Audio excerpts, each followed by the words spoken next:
Teams at the top of the list with the Saints and the Rams and the Chiefs and the Pats ranked 1 through 4, followed by the Chargers at 5 and the Colts at 6, Cowboys at 7 and Eagles at 8. So we've got the home teams this weekend in the top 4 and the away teams trailing them, or more specifically, you have them that way, L8 Harrison, because it's your list. Does that mean that you're predicting a home sweep this weekend?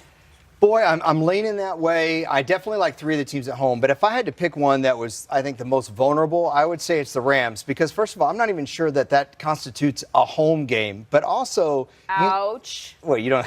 Is that bad? Just taking shots at the LA fans. That's fine. Maybe so. But, you know, if you look at the Cowboys, their style of football travels. They play good defense. They run the football. They don't give you a lot of possessions, Lindsay. So if you get off to a slow start on offense, and Jared Goff did have a bad run in early December, you're not going to get a whole bunch of opportunities to correct the ills of the first and the second quarter. You're going to look up, and it's going to be middle of the third quarter, and you're down 13-6. So I do think the Cowboys have the best chance of the road teams. Okay, the best chance. I assume you do not like the Eagles' chances, since you've essentially got them as the worst team left in the playoffs. You hearing about that at all on Twitter, yeah, Eagles fans? Definitely. People are believing in playoff Santa, St. Nick. I mean, look, he's been phenomenal, but we have to remind ourselves that the Eagles only scored 16 points against the Bears. I also think their secondary is a little bit of a problem for this team. Mitch Trubisky made some good throws out of the pocket. I mean, you see right there some nice openings in the secondary. That's been a problem for Philadelphia all year.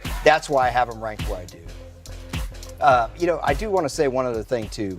It's great that I'm able to sit here and talk football with you. And I lost a friend this week who used to work here and used to intern with the Texans, big Broncos fan, Michael Gabaldon.